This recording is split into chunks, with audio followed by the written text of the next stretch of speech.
सीने में जलन, दर्द, बहुत सारे पेशेंट ये सिम्पटम्स लेके आते हैं, बट उनका पहला सेंटेंस होता है, सर मुझे गैस्ट्रिक सिम्पटम्स हो रहे हैं, मुझे एसिडिटी हो रहा है, मुझे सीने में दर्द हो रहा है।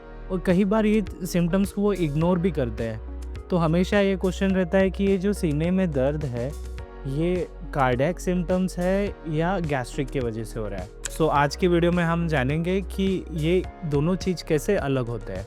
मैं doctor Shyam Meda, interventional cardiologist, Chandrapur से। आज हम डिस्कस करेंगे कि चेस्ट पेन जो होता है कार्डियक में कैसे अलग होता है गैस्ट्रिक से।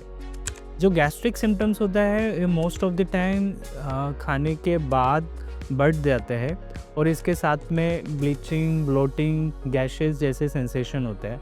साथ में वोमिटिंग भी हो सकता है और पेट में भी और एपिगैस्ट्रिक रीजन में दर्द हो सकता है।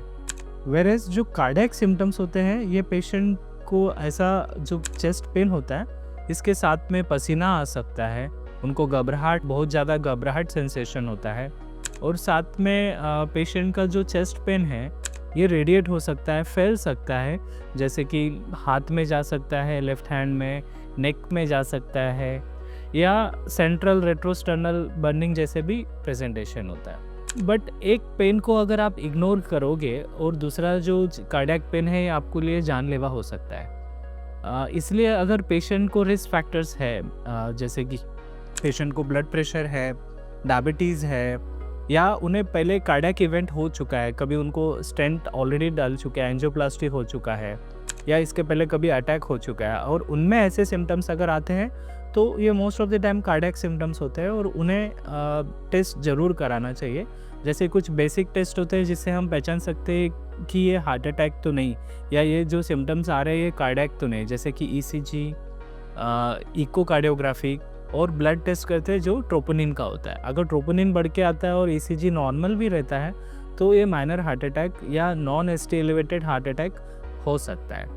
सो हर जो चेस्ट पेन हो रहा है ये गैस्ट्रिक ही होगा ज़रूरी नहीं है, आपको एक बार ज़रूर टेस्ट कराना चाहिए। और रिपीटेड आपको सिम्टम्स आते हो, जो आपको एसिडिटी भले ही लगता हो, तो उसे रूल आउट करने के लिए जो स्ट्रेस टेस्ट होते हैं, जैसे टीएमटी हो गए या स्ट्रेस इकोकार्डियोग्राफी हो गए, ये नॉन इन्वेजिव टेस्ट होते हैं, यानी इसमें कोई इंजेक्शन या कोई दवाई देने की ज़रूरत नहीं होती। उसके थ्रू हमें पता लग सकता है कि ये ब्लॉकेजेस की वजह से पेन हो रहा है या गैस्ट्रिक के वजह से पेन हो रहा है। सो मैं यही रिकमेंड करूँगा कि अगर आपको रिपीटेडली ऐसे कुछ सिम्टम्स आते हो तो आप आपके नज़दीकी कार्डियोलॉजिस्ट को विज़िट करें और जो मैंने पहले डिस्क्राइब किए वाले जो टेस्ट है वो कराइए।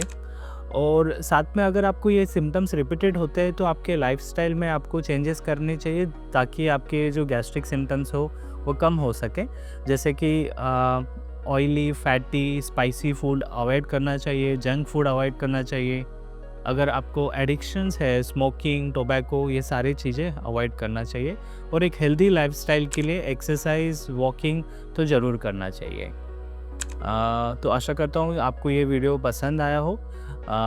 ये वीडियो आपके नज़दीकी और आपके जानकार लोगों तक पहुँचाए ताकि उन्हें भी इसका हेल्प मिल सके।